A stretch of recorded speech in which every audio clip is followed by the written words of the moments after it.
अस्सलाम वालेकुम। मेरा नाम मोहसिन नवाज़ है। मेरे पास फ़ायज़ा असलम साहिबा की खूबसूरत किताब मेरी डायरी का एक वर्क मौजूद है। फ़ायज़ा असलम साहिबा से मेरा ताल्लुक़ 2015 से है। मैं उनको उस ज़माने से जानता हूँ जब वो मैरिज काउंसलिंग के अपने फ़ील्ड में आगे बढ़ रही थीं, जब काउंसलिंग के हवाले से उनका नाम काफ़ी पॉपुलैरिटी पा रहा था। और वैसे तो वो इस फील्ड से कोई 15 साल से वाबस्ता हैं और बहुत सारे लोग उनको इस फील्ड में बहुत नुमायाँ और मुमताज़ पोजीशन पर जानते हैं। लेकिन 2015 में हुआ ये कि मेरे रेडियो के प्रोग्राम के ज़रिए, सोशल मीडिया के ज़रिए जब मेरा इनसे तारुफ़ हुआ और मुझसे मुलाकात के लिए लाहौर तशरीफ़ लाईं, तो मैंने फ़ायज़ा असलम में बहुत सारी ख़ुसूसियात देखीं। उनका जो विज़डम का लेवल था, उनके मिज़ाज का ठहराव, उनकी मुशाहिदा करने की सलाहियत और चीज़ों को अंडरस्टैंड करने का अंदाज़, ज़िंदगी को बहुत गहराई और गहराई से देखने का उनका जो नुक्ता नज़र और रिश्तों की अहमियत को समझने और उनको बयान करके जिस अंदाज़ से वो दूसरों से डिस्कस करती हैं, ये सब कुछ।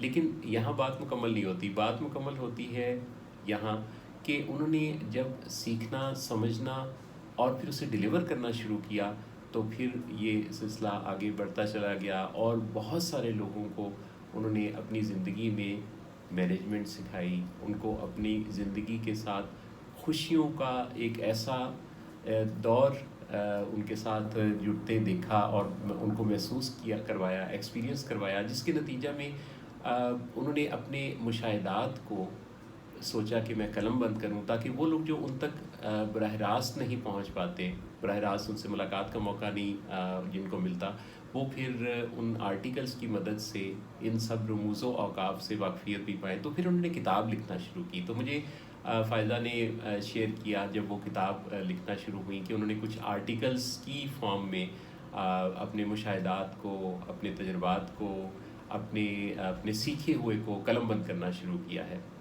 और मैं इस किताब के साथ साथ जब उनके साथ राब्ते पे रहा, तो मुझे अंदाज़ा है कि इसके एक एक वर्क के अंदर उन्होंने एक बहुत बड़ा विज़डम का और एक लर्निंग का ऐसा मैसेज समोया है कि जिसको अगर पढ़ लिया जाए, समझ लिया जाए, सीख लिया जाए, तो यकीनन ज़िंदगी के मुख्तलिफ़ मामलात में बहुत आसानी पैदा होती है।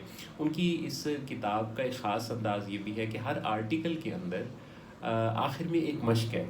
यानी कि कारी के लिए ये एक अंडरस्टैंडिंग लेना बहुत आसान है कि वो आर्टिकल को पढ़ चुकने के बाद आखिर में जब उन सवालात को गो थ्रू करता है, तो उसे अंदाज़ा हो जाता है कि उसकी अंडरस्टैंडिंग का लेवल क्या है, और इससे उसका शौक़ भी जुड़ता है उस आर्टिकल को दोबारा पढ़ने में।